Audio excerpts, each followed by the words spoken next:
Welcome back clean news. चलिए देखते हैं उत्तर प्रदेश की 25 फटाफट बड़ी खबरों को। इससे पहले आप यूपी के किस जिले से न्यूज को देख रहे हैं, हमें कमेंट बॉक्स में जरूर बताइए।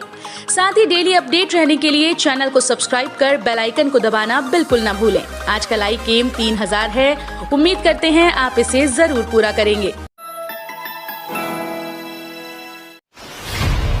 यूपी प्रदेश प्रभारी राधा मोहन सिंह राज्यपाल आनंदीबेन से मिले, कैबिनेट में बदलाव पर बोले खाली पदों को भरा जाएगा।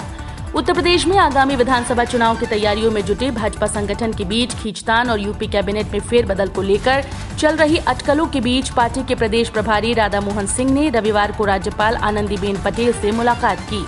इसके बाद विधानसभा अध्यक्ष हृदय नारायण दीक्षित से भी मिले। उन्होंने इसे शिष्टाचार मुलाकात बताते हुए कैबिनेट में बदलाव या विस्तार की अटकलों को सिरे से खारिज कर दिया। साथ ही विपक्ष द्वारा लगाए जा रहे भाजपा संगठन के भीतर खींचतान के आरोपों को भी बेबुनियाद बताया।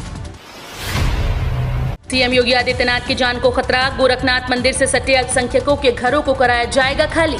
उत्तर प्रदेश के मुख्यमंत्री योगी आदित्यनाथ की जान को खतरा देखकर गोरखपुर में गोरखनाथ मंदिर के दक्षिण पूर्वी कोने पर स्थित 11 घरों को खाली कराया जाएगा। बताया जा रहा है कि ये सभी घर अल्पसंख्यक समुदाय के लोगों के हैं। प्रशासन का कहना है कि कुछ लोग इसे लेकर धार्मिक उन्माद फैलाना चाहते हैं, जबकि सबकी सहमति लेकर ही घरों को खाली कराया जाएगा। दावे की माने तो 11 घरों में से 9 घर मालिकों ने सहमति पत्र पर हस्ताक्षर भी कर दिए हैं। मीडिया रिपोर्ट्स के मुताबिक मुख्यमंत्री योगी आदित्यनाथ को कई बार जान से मारने की धमकी मिल चुकी है। केंद्र और राज्य की खुफिया एजेंसीज ने सीएम योगी की सुरक्षा के लिहाज से एक रिपोर्ट तैयार की, जिसमें कहा गया कि गोरखनाथ मंदिर के मुख्य गेट से सटे पंजाब नेशनल बैंक की इमारत को भी मंदिर परिसर में मिलाया जाए, ताकि मुख्य द्वार पर सुरक्षा व्यवस्था बढ़ाई जा सके। अलीगढ़ शराब कांड का मुख्य आरोपी बीजेपी कार्यकर्ता ऋषि गिरफ्तार, 1 लाख का था इनाम, जानिए कैसे चढ़ा हत्थे। उत्तर प्रदेश पुलिस ने अलीगढ़ शराब कांड के मुख्य आरोपी भाजपा कार्यकर्ता ऋषि शर्मा को रविवार की सुबह बुलंदशहर बॉर्डर से गिरफ्तार कर लिया। उस पर 1 लाख रुपए का इनाम था। ऋषि शर्मा की गिरफ्तारी के लिए अलीगढ़ पुलिस की कई टीम्स लगी हुई थी। ऋषि के ऊपर घोषित इनाम 50,000 रुपए से बढ़ाकर पहले 75,000 और बाद में 1 लाख कर दिया गया। मीडिया रिपोर्ट्स के मुताबिक अलीगढ़ पुलिस के एसएसपी कलानिधि नैथानी ने बताया कि ऋषि शर्मा की गिरफ्तारी के लिए 500 से ज्यादा नंबरों की कॉल डिटेल खंगाली गई। प्रदेश भर में मुखबिरों को एक्टिव किया गया। आज उसे गिरफ्तार किया जा चुका है। बता दें कि अलीगढ़ में 28 मई से अब तक जहरीली शराबों से मौतों की 2 बड़ी घटनाएं हो चुकी हैं। दोनों घटनाओं को मिलाकर 100 से भी ज्यादा लोगों ने जान गंवाई। ये संख्या बढ़ सकती है क्योंकि 52 और संदिग्ध पीड़ितों के विसरा जांच की रिपोर्ट आनी अभी बाकी है। कोविड की दूसरी लहर पड़ी कमजोर, इन 4 जिलों को छोड़कर पूरा उत्तर प्रदेश अब कोरोना कर्फ्यू से मुक्त। उत्तर प्रदेश में कोरोना संक्रमण लगातार कमजोर पड़ता जा रहा है। यही कारण है कि 600 से कम सक्रिय मरीजों की सूची में वाराणसी समेत 4 जिले और शामिल हो गए। सीएम योगी आदित्यनाथ ने अपने वायदे के मुताबिक इन 4 जिलों में भी सोमवार से कोरोना कर्फ्यू में ढील देने के आदेश दे दिए। खबरों की माने तो अब केवल 4 जिले ही ऐसे बचे हैं जहां कोरोना सक्रिय मरीजों की संख्या 600 से ऊपर है। मीडिया रिपोर्ट्स के मुताबिक सीएम योगी आदित्यनाथ ने रविवार को टीम 9 की समीक्षा बैठक में कहा कि वाराणसी, गाजियाबाद, गौतम बुद्ध नगर और मुजफ्फरनगर में सक्रिय मरीजों की संख्या 600 से कम हो गई है। ऐसे में इन 4 जिलों को भी सोमवार से कोरोना कर्फ्यू में राहत दी जाएगी। योगी सरकार का फैसला, अब डॉक्टर नहीं एमबीए कर चुके युवा देखेंगे सरकारी अस्पतालों का मैनेजमेंट। यूपी सरकार ने अस्पतालों में चिकित्सकों की कमी को देखते हुए बड़ा फैसला लिया। शनिवार को हुई टीम 9 की बैठक में उत्तर प्रदेश के मुख्यमंत्री योगी आदित्यनाथ ने फैसला लिया कि सरकारी अस्पतालों के प्रशासनिक कार्यभार डॉक्टर नहीं संभालेंगे, उन्हें सिर्फ चिकित्सक का ही कार्य देखना होगा।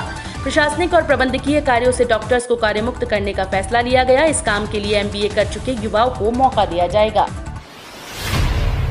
यूपी बोर्ड 2021 कब तक जारी किया जाएगा 10वीं और 12वीं का रिजल्ट, जानिए लेटेस्ट अपडेट। उच्च स्तरीय बैठक में 12वीं एग्जाम को रद्द कर सभी छात्रों को प्रमोट किए जाने का फैसला ले लिया गया था और अब छात्र और उनके अभिभावक रिजल्ट का इंतजार कर रहे हैं। प्रमोट किए गए हाई स्कूल और इंटर के छात्र अब अपने रिजल्ट का बेसब्री से इंतजार कर रहे हैं। इसके लिए लगातार चर्चाओं का दौर जारी है। कई मीडिया रिपोर्ट्स में यह अनुमान लगाया जा रहा है कि जून महीने के अंत तक यूपी बोर्ड रिजल्ट जारी कर सकता है। डीएलएड एडमिशन के लिए प्रवेश परीक्षा होगी या नहीं, आ गया यूपी सरकार का फैसला। उत्तर प्रदेश में इस बार डिप्लोमा इन एलिमेंट्री एजुकेशन में एडमिशन किस प्रकार लिए जाएंगे। यूपी डीएलएड, जिसे पहले बीटीसी यूपी के नाम से जानते थे, उस पर योगी आदित्यनाथ सरकार ने फैसला ले लिया है, जिसके बाद शैक्षणिक सत्र 2021-22 के लिए डीएलएड एडमिशन प्रक्रिया का रास्ता साफ हो गया।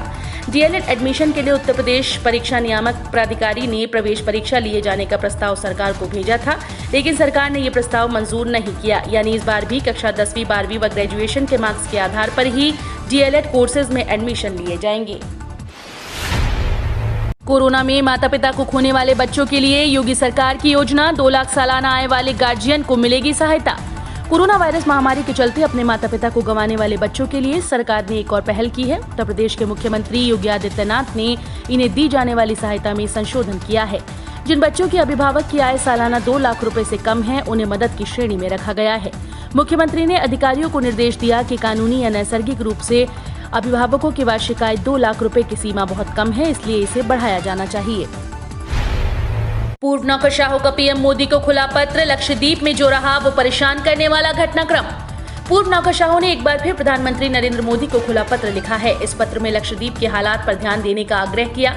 इससे पूर्व अधिकारियों ने पीएम केयर फंड में पारदर्शिता लाने के लिए ओपन लेटर लिखा था। प्रधानमंत्री नरेंद्र मोदी को शनिवार को 93 पूर्व सिविल सेवा अधिकारियों ने अपने खुले पत्र में केंद्र शासित प्रदेश लक्षद्वीप में हाल के घटनाक्रम पर गहरी चिंता व्यक्त की। संवैधानिक आचरण समूह की अगुवाई में लिखे गए पत्र में प्रधानमंत्री से यहां एक ऐसा उचित विकास मॉडल सुनिश्चित करने की अपील की गई, जिसके लिए यहां के निवासियों से विचार लिए जाएं, जिसमें सुरक्षा, बेहतर स्वास्थ्य, शिक्षा और अच्छी शासन प्रणाली समेत अन्य चीजें शामिल हों। यूपी में ट्रेंड हुआ बेरोजगार दिवस, योगी के जन्मदिन पर युवाओं ने उठाई आवाज। सीएम योगी के जन्मदिन 5 जून को बेरोजगार युवाओं ने डिग्री लो रोजगार दो की मांग पर यूपी बेरोजगार दिवस के रूप में मनाया। लाखों युवाओं ने इसे सोशल मीडिया पर ट्रेंड कराया। इसके जरिए लंबित भर्तियों के अभ्यर्थियों ने अपनी मांगे रखी। युवा शक्ति संगठन ने पिछले दिसंबर माह में सभी सरकारी विभागों से रिक्त पदों का ब्यौरा मांगा था। इसके आधार पर तमाम सरकारी विभागों में 5 लाख पद खाली पड़े हैं। सीएम योगी का बड़ा आदेश, 57 जिलों में होगा लागू। सीएम योगी ने नगर निकाय वाले 57 जिला मुख्यालयों के शहरों में भी intelligent traffic management system ITMS लागू करने के निर्देश दिए। साथ ही सभी 17 नगर निगमों और गौतम बुद्ध नगर नोएडा में इसे प्रभावी ढंग से लागू करने को कहा है।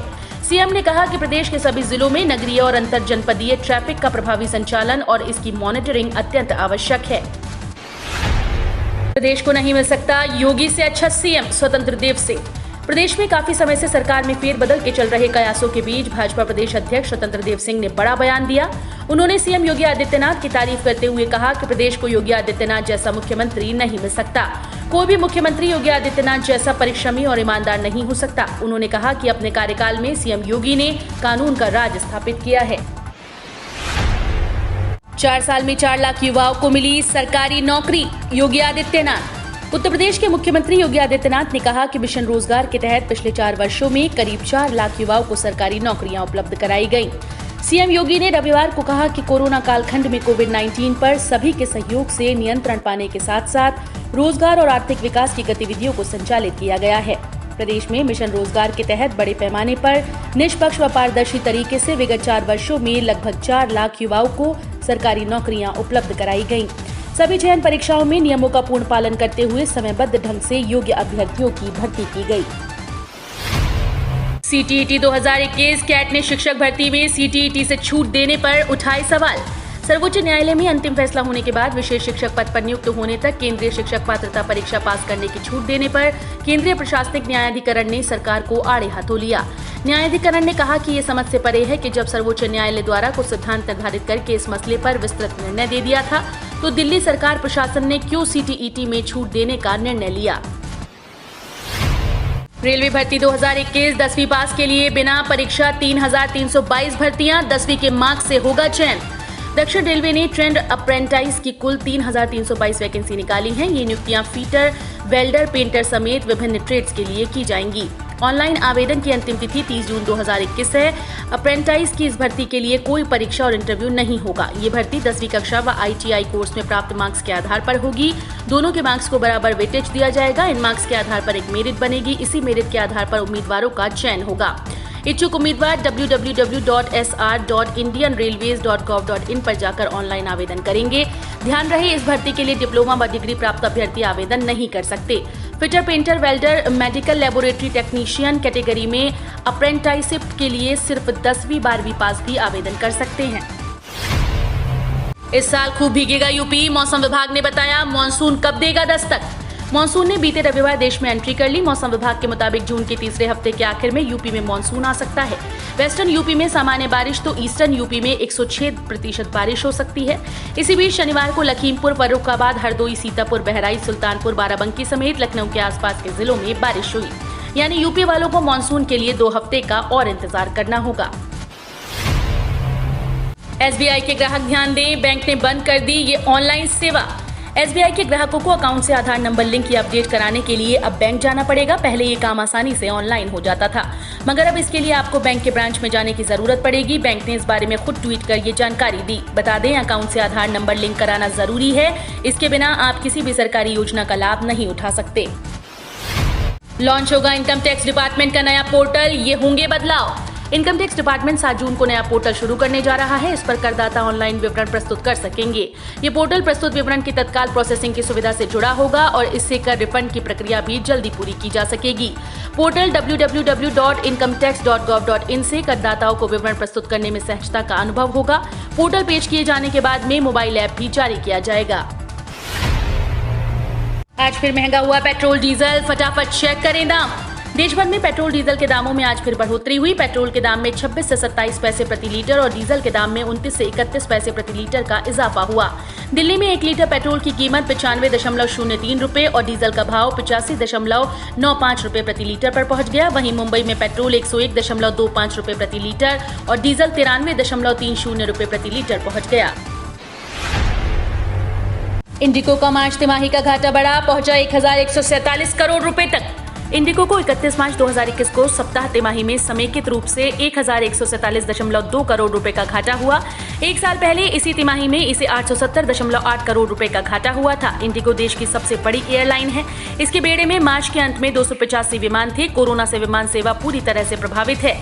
इसका असर कंपनी आय पर पड़ा है। 2020-21 की चौथी तिमाही में कंपनी की एकीकृत आय 26% से अधिक की गिरावट हुई। केजरीवाल ने कहा, पीएम से हाथ जोड़ रहा हूं, गरीबों का राशन न रोके। दिल्ली सरकार की राशन की डोर टू डोर डिलीवरी योजना पर केंद्र सरकार ने रोक लगा दी है। इस पर सीएम अरविंद केजरीवाल ने पूछा कि ये स्कीम खारिज क्यों की गई। जब पिज्जा, बर्गर, मोबाइल और कपड़ों की होम डिलीवरी हो सकती है तो राशन की क्यों नहीं। उन्होंने कहा कि पीएम से हाथ जोड़ रहा हूं, इस योजना का सारा श्रेय केंद्र सरकार ले ले, लेकिन इसे चालू कर दे। कोरोना काल में ये स्कीम बेहद जरूरी है। पिछले 24 घंटे में 1,14,460 नए केस, 2,677 की मौत। देश में पिछले 24 घंटे में कोरोना के 1,14,460 नए मरीज मिले, वहीं 2,677 मरीजों ने दम तोड़ दिया। हालांकि राहत की बात यह है कि 1,89,232 मरीज ठीक भी हुए। इस आंकड़े को मिलाकर कोरोना से ठीक होने वाले मरीजों की संख्या 2,69,84,781 पहुंच गई। बता दें कि देश में अब तक 2,88,09,339 लोग संक्रमित हो चुके हैं, जिनमें से 3,46,759 मरीजों की मौत हो चुकी है। अभी 14,77,799 एक्टिव केस हैं। यूपी में ब्लैक फंगस के इलाज में होगा 2 नई दवाओं का यूज। उत्तर प्रदेश में ब्लैक फंगस के मरीजों के इलाज में इस्तेमाल होने वाली दवा एम्फोटेरिसिन बी के इंजेक्शन के साथ 2 और नई दवाओं से इलाज शुरू करने पर विशेषज्ञ डॉक्टर्स ने अपनी मुहर लगाई। संजय गांधी पीजीआई के निदेशक डॉक्टर आर.के. धीमान की अध्यक्षता में गठित कमेटी की सिफारिश पर अब ब्लैक फंगस के रोगियों के इलाज में इसावुकोनाजोल व पोस्कोनाजोल दवाओं का प्रयोग किया जाएगा। विशेषज्ञ डॉक्टर्स की टीम द्वारा गहन अध्ययन कर ये नतीजा निकाला गया कि ये दोनों ही दवाएं ब्लैक फंगस के इलाज में कारगर हैं। मिशन 2022 के लिए तैयार हो रही बीजेपी विधायकों की परफॉर्मेंस रिपोर्ट, इस कैटेगरी वालों का होगा टिकट पक्का। बीजेपी के केंद्रीय नेतृत्व ने यूपी के विधानसभा चुनाव 2022 को देखते हुए राज्य के विधायकों की परफॉर्मेंस रिपोर्ट तैयार करवाने का फैसला लिया। इस दौरान अति उत्कृष्ट रिपोर्ट वाले विधायकों का टिकट फिर कंफर्म माना जाएगा। सूत्रों की माने तो बीजेपी यूपी में संगठन के जरिए बूथ लेवल से लेकर जिला लेवल तक हर विधायक की परफॉर्मेंस रिपोर्ट लेगी। विधायकों की परफॉर्मेंस रिपोर्ट केवल संगठन के फीडबैक पर नहीं बनाई जाएगी, बल्कि पार्टी उसके लिए प्राइवेट एजेंसीज की मदद भी लेगी। वहीं आज की आखिरी खबर पर बात करेंगे यूपी के कोरोना आंकड़े पर। तो यूपी में घटे कोरोना के मामले, पिछले 24 घंटे में 1100 नए केस आए सामने। यूपी में कोरोना के मामले में और कमी आई है। 24 घंटे में 1100 नए केस मिले। यूपी के ज्यादातर जिले कोरोना कर्फ्यू से फ्री हो गए हैं। अब यूपी के सिर्फ 4 जिले लखनऊ, मेरठ, सहारनपुर और गोरखपुर में ही 600 से ज्यादा सक्रिय मामले हैं। साथ ही आज से एनसीआर में कोरोना कर्फ्यू खत्म हो जाएगा, यानी कल से नोएडा और गाजियाबाद में भी दुकानें खुल जाएंगी।